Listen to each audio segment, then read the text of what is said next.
Spoštovane gledalke in gledalci, lepo pozdravljeni v naši družbi. Danes je Božič, verjamem, da ste temu primerno tudi razpoloženi, da ste v krogu svoje družine s svojimi najbližjimi in da vam je toplo pri srcu. Zdelo se nam je prav, da za tako velik praznik povabimo v goste duhovnika. In z nami je Jožef Rajnar, in sicer duhovnik oziroma župnik na Svetinjah.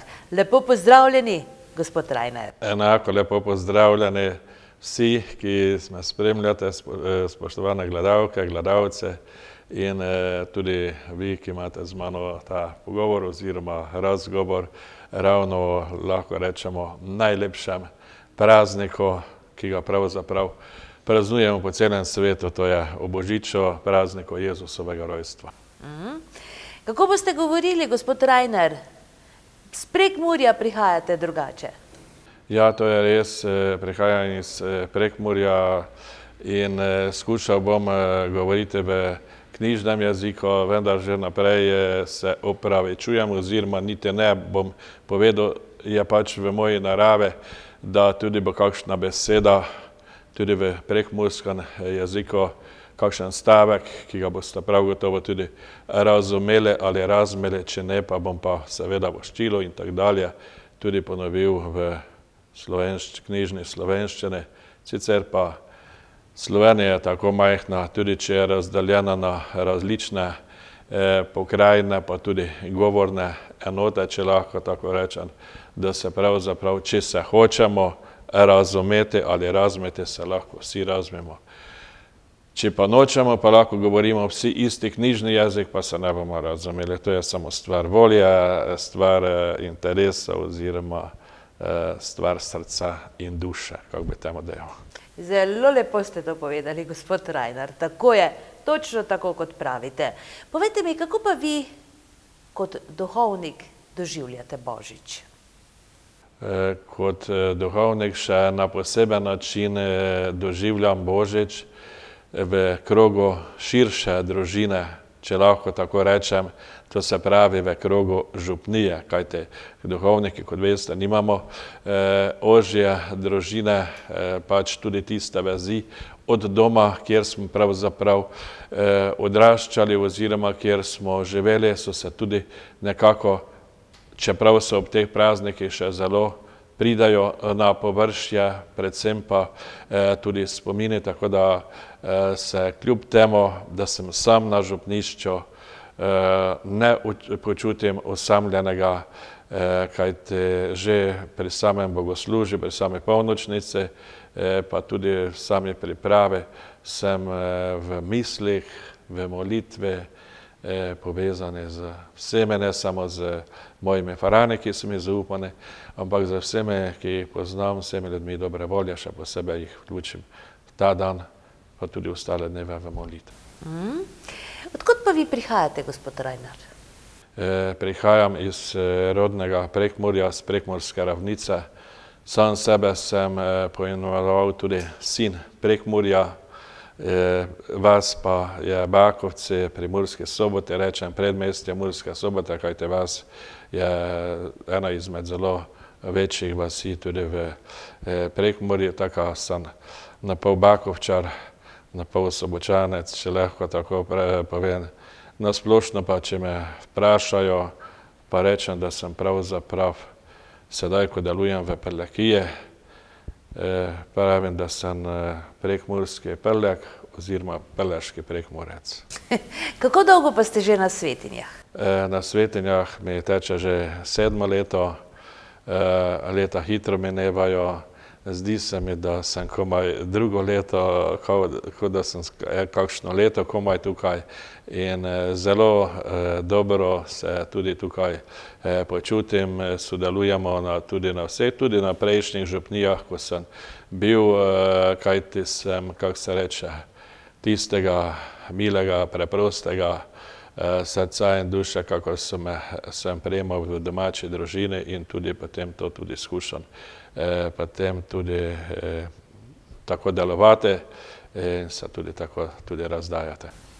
Tako je. Kdaj pa ste začutili v sebi nagnjenje oziroma potrebo da bi postali duhovnik? To lahko rečem že iz zgodnjega otroštva. Jaz, če lahko povem, da je pravzaprav mogoče že bilo to.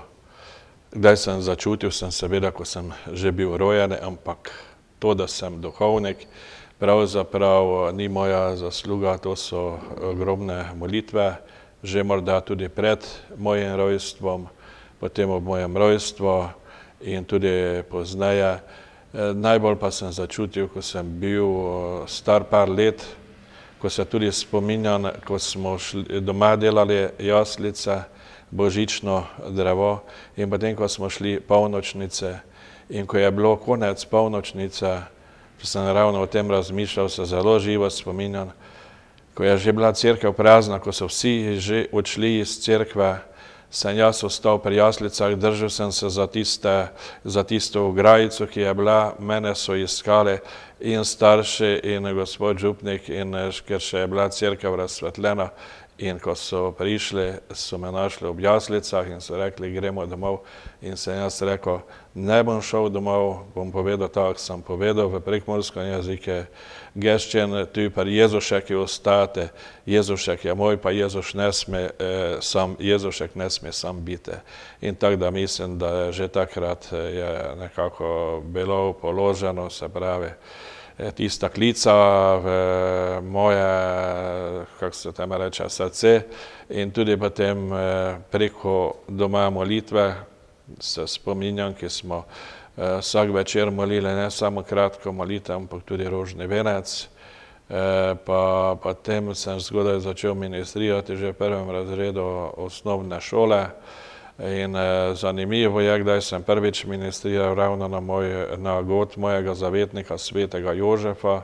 3 svete maše so bile in ko sem zvečer bil pri 3. sveti maši, so starejši ministranti rekli, zdaj bom te pa oblekli, pa boš ministriral. In sem rekel, če pa še nisem, bo se že znaš. In se dobro spominjam, kak je bilo, da sem bolj kot sveto mašo takrat spremljal sam sebe in sem sebe gledal, so mi tudi drugi povedali, starejše ženice, da sem se večinoma maše ugledoval, seveda, ki je bilo to za mene nekaj novega, ta ministrantska obleka gor na mene. To pomeni, da vam je dejansko že to vse skupaj duhovniški poklic bilo v zibko položeno, da ste torej to že nosili kot otrok v sebi. Kako pa je potem kako je potekal čas šolanja? Potem nadaljeval v osnovni šoli, so mi že sošolci in sošolke govorili pop. To je pač beseda, ki jo v prekmurščini uporabljamo za duhovnika, sicer rečejo gospod duhovnik, ampak to je neka sicer skrajšana, bi rekli mogoče kakšna slabšalna beseda, ampak mene to ni motilo, zato ker so videli, sem redno hodil k maše, potem tudi pri verouku, ko smo bili v prvem razredu, ko se je gospod katehet začudil, zdaj ne vem, kateri gospod kaplan je bil, smo najrajše bili, če nas je gospod kaplan poučeval verouk, da sem že takrat znal 10 zapovedi, 10 božjih zapovedi, 5 cerkvenih zapovedi, 6 resnic, 7 zakramentov, pa zaradi tega, ker smo to mi že doma v molitvi vsak večer obnavljali in zato pravzaprav mi ni bilo težko. In če kateri ni vedel na kakšno vprašanje odgovoriti, so rekli, pop oziroma teka je, da šel za popa, da pač tudi za druge včasih kakšna beseda nanesla, ker je pač bil pobožen, pa so pač rekli, te bo pop.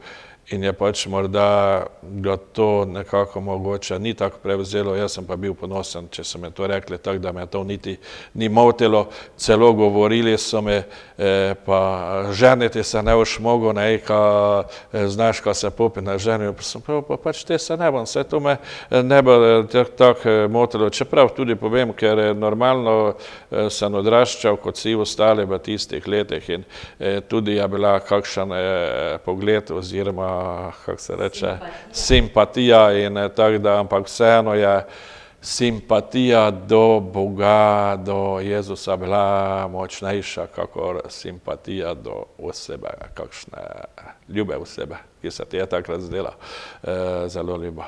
No, domnevam, da ste torej po osnovni šoli verjetno se upisali na gimnazijo in potem na teološko fakulteto. Ja, takoj po osnovni šoli, kakor običajno, sem skušal priti v Maribor, v malo semenišče, Slomškovo dijaško semenišče, in ker pa sem izdelal z dobrim uspehom, pač nisem bil sprejet na gimnazijo in sem potem pač tisti, ki so pač imeli dober uspeh, so jih poslali v srednjo versko šolo v Vipavi.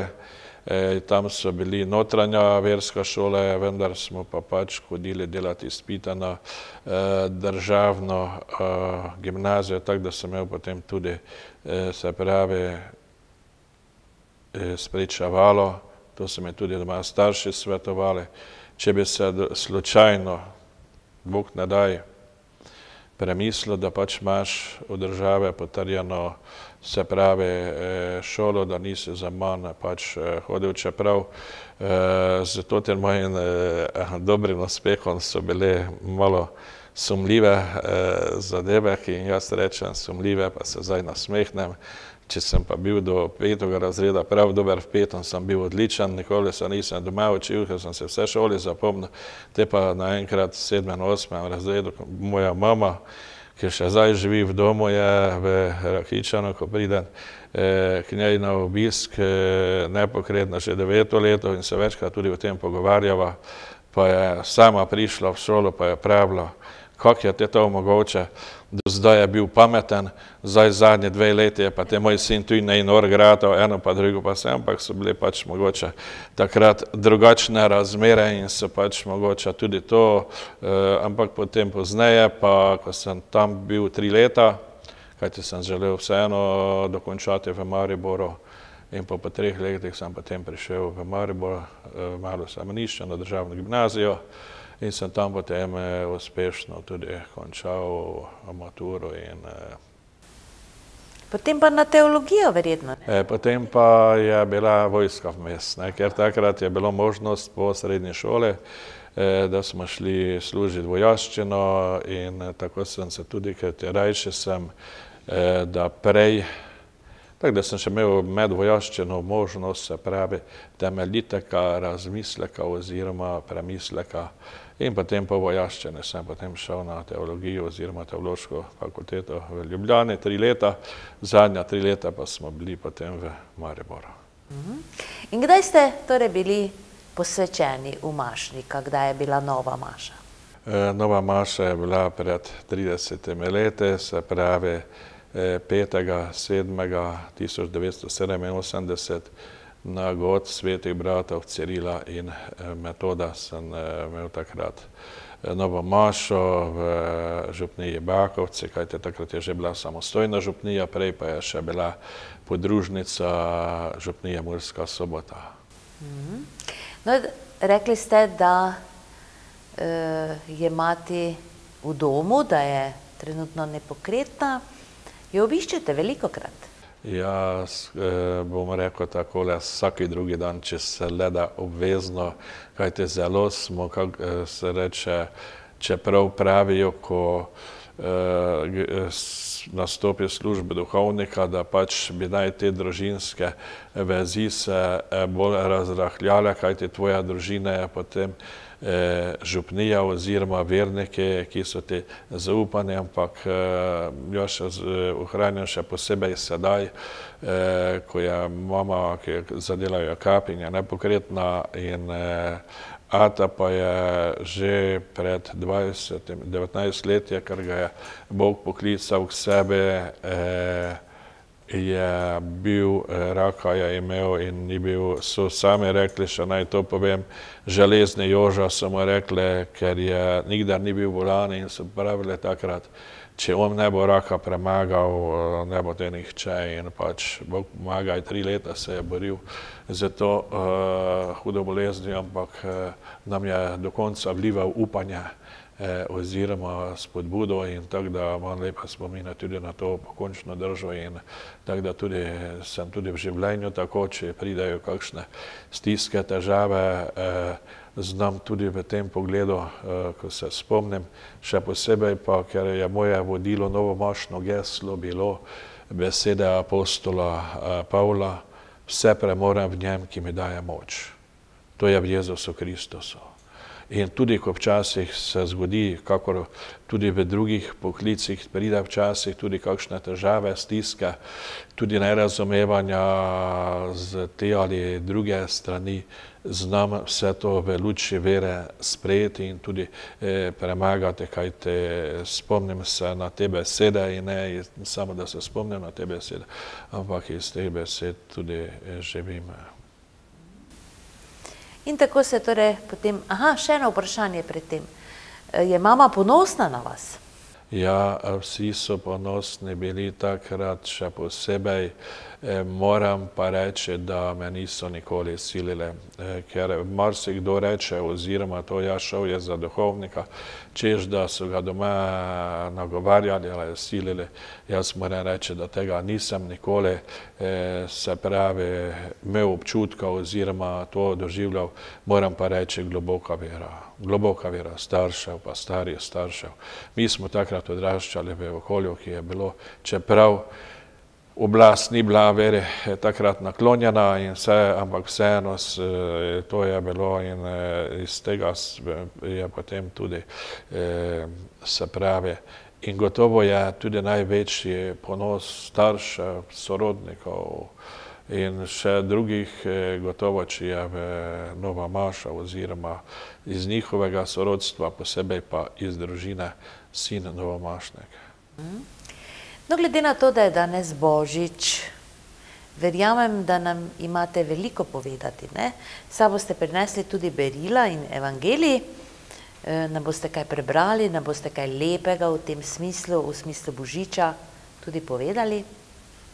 Ravno je tole, ker sem zdaj več dni od zadnjega pogovora oziroma razgovora, zadnjič, ko smo se srečali v Ivankovcih, ko je bila otvoritev nove knjižnice v šolskih prostorih, sem veliko tudi razmišljal o tem, da bi pravzaprav je temelj mojega oznanjevanja pravzaprav Sveto pismo. In ko sem hotel, sem si mislil, bom vzel s sabo Sveto pismo, potem sem pa danes se odločil, bom vzel to bogoslužno knjigo berila in evangelije in odlomek je ravno danes Božič, na božični dan bom ravno tale odlomek o Jezusovem rojstvu tudi prebral.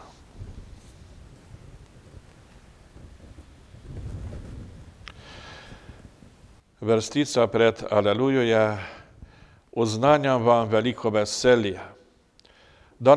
Danes se nam je rodil odrešenik, ki je Kristus Gospod. Aleluja.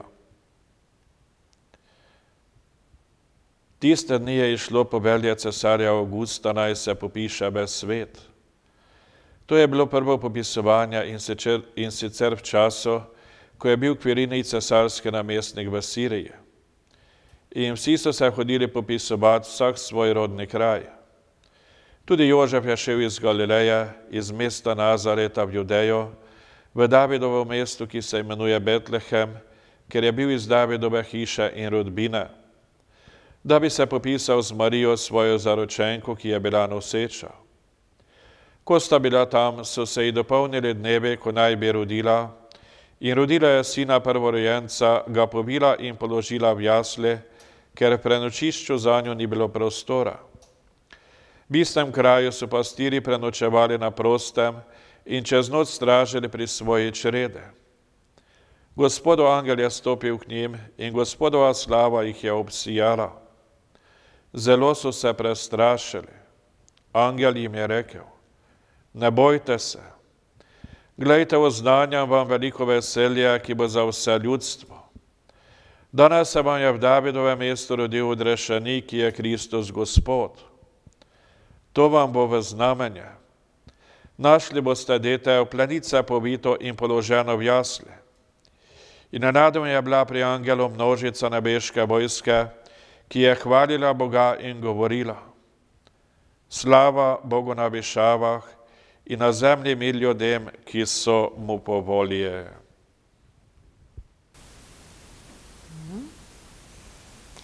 No, kako pa vi doživljate Božič? Nekaj ste že povedali o tem, ampak niste bili ravno tako prepričljivi. No, kako duhovnik doživlja Božič? Večkrat je tudi težko izraziti z besedami, kaj človek oziroma kot duhovnik doživljaš v svojem srcu. Kot sem že dejal, predvsem z molitvijo rožnega venca, tisti večer, ki pravzaprav vključim vse ljudi, ki jih poznam, tudi tiste farane, kjer sem bil na prejšnjih župnijah, bi jih samo omenil, jih tudi takrat vključim v molitev. Moje prvo kaplansko mesto je bilo Šentjur pri Celju. 3 leta, potem 2 leti sem bil kaplan v Lendavi, potem 1 leto sem bil kaplan v Markovci, Sveti Marko nižje Ptuja. 18 let sem bil kot župnik pri Svetem Bolfenku v Slovenskih Goricah, 2 leti sem se soupravljal župnijo Sveti Andraž in sedaj sem že 7 leto, kot sem že omenil, se pravi na Svetinjah.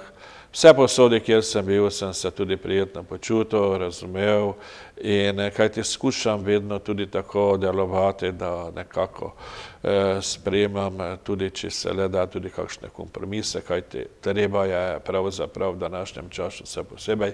No, da ne bom preveč zašel, doživljam ga, se pravi, predvsem duhovno, potem pri sami božičnici oziroma pri polnočnici, se pravi, pri tej sveti maše. Potem, če je tudi priprava letos še posebej, Birmanci z gospod Natalijo pripravljajo eno čudovito božično zgodbo, ki pravzaprav enega so na božični večer, ko je iskal pravzaprav, da bi se malo pogrel, nikjer pravzaprav niso sprejeli, ker vedno so našli kakšne izgovore. In tudi, če je bil Božič in tako, kako se tako, bi tudi bil zelo vesel, da si lahko ogledate tudi pred polnočnico, ki je na Svetinjah ob 9, oziroma med, pa drugi dan pri sveti maši na Božič, prav tako bodo tudi predvajana ta božičnica v domu upokojencev v Ormožu, kamor tudi hodim, se pravi, kot duhovnik. Skrbim za duhovno formacijo, se pravi, teh bivajočih, ki so tukaj in tako tudi potem. Predvsem se nekaj tako, da in še v tistem, ko vidiš tiste žareče oči, čutiš njihova srca, tisto dobroto, tisto na poseben način v teh dneh oziroma še na božični večer doživljaš tisto milino in to ti pravzaprav utehta tudi tisto usamljenost, ko potem se zavedaš, vsi so sedaj v krogu družine zbrani, verjetno tudi malo v večerji, molijo, pogovarjajo se v božiču, delajo jaslice, tudi morda kaj zapojejo, pa vendarle si v mislih z njimi tudi povezani preko molitve, da ne čutiš pravzaprav tiste osamljenosti, čeprav si fizično, če lahko temu rečemo, takrat same. Vam je kdaj žal, da ste postali duhovnik? Nikoli mi ni bilo žal, večkrat mi je kdo to postavil vprašanje, pa bom povedal, kot poje ona pesem, zdaj Korado Brendi, ali katere je pa zaprav, če bi se še enkrat rodil, najraje Primorec bi bil, jaz pa si zapojem, če bi se še 100-krat rodil, najrajši duhovnik bi bil. Tako da mi ni nikoli žal in sem srečen v tem poklicu in kakorkoli, da včasih doživljaš tudi manj lepe trenutke pač življenja, tudi tak na tem svetu, ampak je kljub temu veliko lepega, veliko dobrega, doživljaš tisto veselje, vzhičenost in še posebej pri zakramentu svete spovedi, kadar spoveduješ, dan danes bolj poredko grejo v svet, ampak za velike praznike pa vseeno grejo še na poseben način, pa doživljaš tisto veselje, ko obiskuješ bolnike, oziroma še posebej v domu. Sem zdaj bil ravno predvčeraj v Rakičanu, pa je ena gospa, ki je sicer ne poznam, želela se ravno pri meni spovedati, čeprav tam imajo tudi redno duhovno oskrbo z Murske Sobote, ampak pač je njena želja bila, večkrat me je videla, vedela sem duhovnik in tako dalje in se je pravzaprav in tu sem še na poseben način doživel, kar se pravzaprav ne da opisati oziroma in vidim, da je to tudi, to ni pravzaprav samo poklic, kot so ostali poklici, ampak pravzaprav je to eno življenje, ki ga tudi živiš, kajti duhovnik nisi samo takrat, kadar mašuješ, kadar deliš zakramente, ampak duhovnik se pravzaprav 24 ur na dan, če se lahko tako reče, in tudi ko se srečujem tudi kje drugje, v civilnih sferah in tako dalje, se zavedam in tudi pričujem, tudi že s svojo prisotnostjo, z svojo blagostjo, z svojimi pogovori, pravzaprav čutim tisto, kajti dan danes so časi drugačne. Ljudje rabijo, potrebujejo duhovnika, radi so v njegovi, ampak se nekako ne znajo ali ne upajo približati. V cerkev več bolj malo hodijo, zato je dan današnje poslanstvo duhovnika, da gre med ljudi. In se treba, kako se temu reče, prilagoditi. Tudi včasih ni tako to enostavno, lažje bi ti bilo doma, pa doma moliti, ampak včasih tudi grem tam, kjer morda na začetku imajo kakšne pomisleke, ampak potem, ko jim tisto razbliniš, začutiš tisto, kako so se ti približali oziroma so veseli, da si bil med njimi, še posebej pa to doživljam v teh dneh okrog Božiča in Novega leta, ko hodim po hišnem blagoslovu. To je še tukaj ta lepa navada ohranjena, tudi na prejšnjih župnijah, kjer sem bil, in to je še nekaj posebno doživetje, da prenašaš Boga, Božji blagoslov in tisti mir, toplino, ljubezen Boga in tako jih tudi v družino, kamor prideš, kajti v družinah so tudi razne stiske in težave in takrat so tudi najbolj dojemljivi oziroma za to Božje sporočilo, Božje naročilo, ta Božji blagoslov. Ja, seveda se udeležujete tudi različnih družabnih dogodkov, ne v kraju. Niste malo osamljeni tam na hribu, na Svetinjah? Ne, nisem, čeprav večkrat bi rekli tako zgleda, se pravi, kajte na tem hribčku na Svetinjah je cerkev vseh svetnikov, župnišče pa morda dve, tri hiše tam okrog in pravzaprav bi nekdo dejal, da si pravzaprav je nevarnost, da boš postal, kako se reče, zelo sam, da se boš vase zaprav, sem pa že po naravi, po značaju tak že kot otrok, da sem rad bil v družbi, da sem šel med ljudi in tudi pravzaprav to osamljenost. Grem večkrat, sem pa tudi zelo vesel, že tudi ko sem prišel, da tu pravzaprav dihamo eno, tu se ne loči posebej, to je krajevna skupnost, to je župnija, to je to, ampak pravzaprav dihamo oziroma živimo kot eno. Če je kakšna kulturna, civilna prireditev, sem navzoče, če je v cerkvi kakšna prireditev, saj smo pravzaprav krajani, farani, občani, pravzaprav eno in isto. In tudi to moram povedati, da je tudi tukaj sem tudi lepo tudi sprejmejo in ko se včasih upravičim, da kdaj pravzaprav ne morem, vem, da jim je težko, kajti radi so, ko sem navzoči in tudi to čutim kot neke vrste, da tudi s tem dajem jim priznanje za njihov trud na različnih področjih, kajti za njihovo prizadevanje, kajti tudi sam sem v družabnem življenju, v različnih hobije imam tudi različne, tako da tudi grem med razna društva, sem tudi član nekaterih društev, tako da potem tudi z svojim, če glih nisem tolikokrat pač med njimi navzoči, ampak takrat, kot pridem, tudi to poslanstvo duhovnika tudi tam širim. No, za konec, gospod Rajnar, pa še voščilnica ob Božiču in seveda ob novoletnih praznikih. Še preden bom voščil praznike, božične, pa novoletne, novo leto, ki je pred nami, pravzaprav naloga duhovnika, bistvo duhovnika je, ljudi moraš imeti preprosto rad.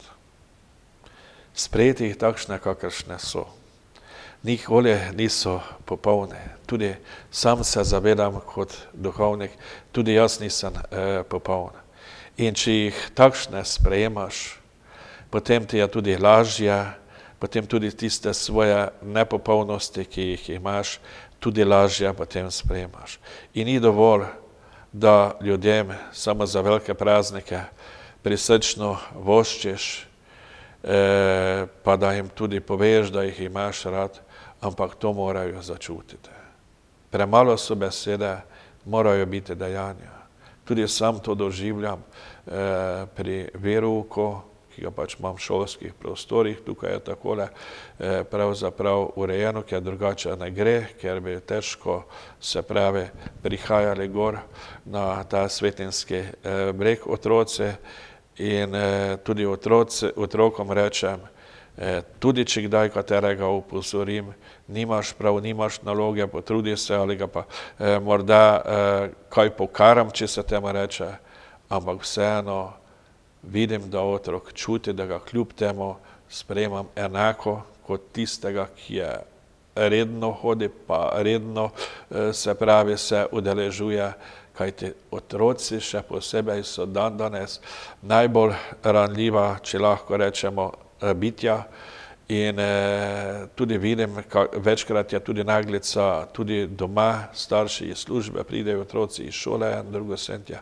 in pogrešajo to in to pravzaprav jim skušam biti ne samo veroučitelj, ampak jim skušam biti tudi prijatelj, skušam jim res biti tisti vodnik, da oni začutijo, zakaj dela domače naloge oziroma se mora to in to naučiti, da mu želiš dobro, ne pa zaradi tega, da mu boš tam napisal takšno ali pa drugačno oceno. To sem pač imel tu zapisano, da še to ob koncu povem. Vedno je tudi takole, da se v praznikih voščimo, želimo vse najboljše. Tudi jaz vam, kak spoštovane gledalke, dragi gledalci, kajte čez nekaj trenutkov bom šel na Radio Ormož oziroma Radio Prlek, kjer bom tudi posnel versko oddajo za Božič in se pravi tudi za novo leto. Tam pač rečem, spoštovane poslušalke, dragi poslušalci, v cerkvi rečem, dragi bratje in sestre, tukaj pa rečem, bom dejal, vsi ljudje dobre volje, ki boste spremljali to oziroma spremljate to oddajo.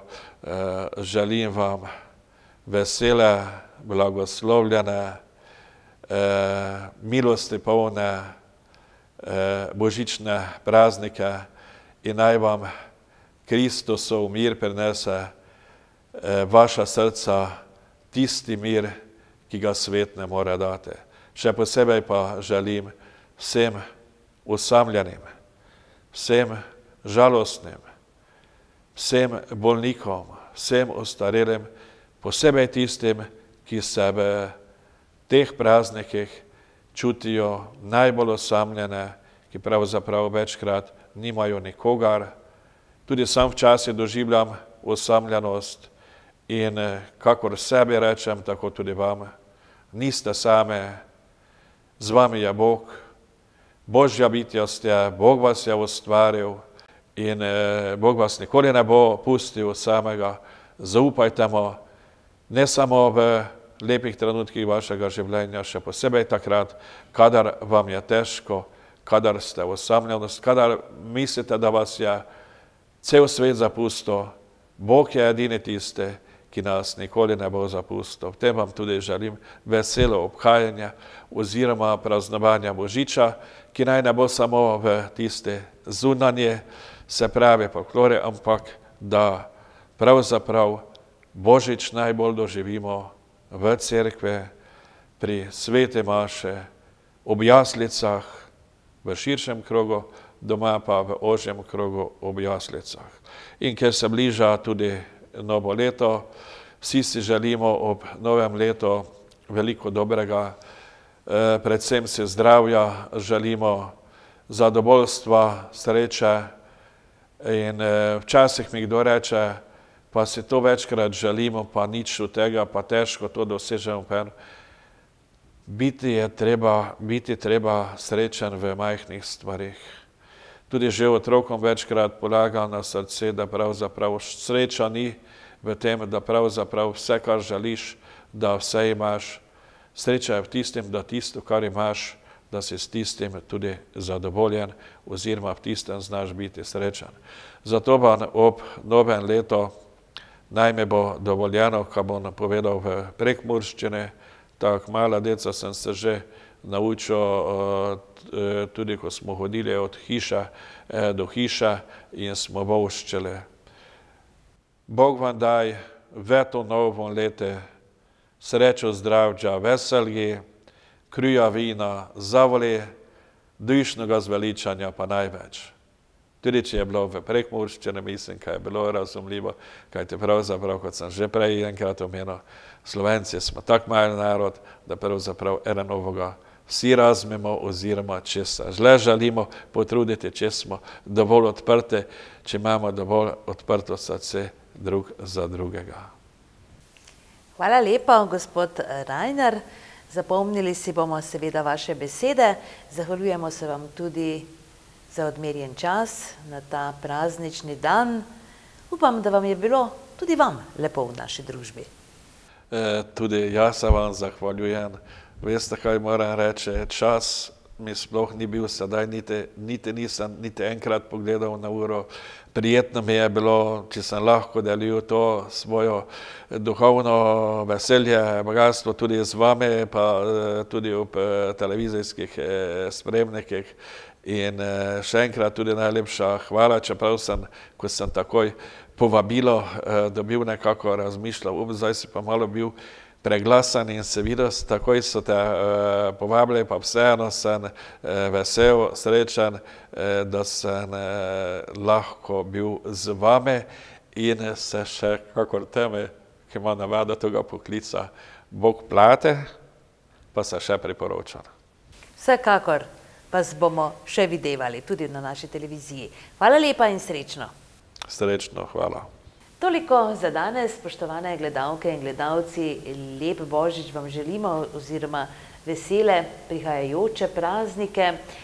Sicer pa bodite z nami tudi prihodnji ponedeljek, na samega novega leta dan, ko bo naš gost Tadej Vesenjak. Srečno do takrat.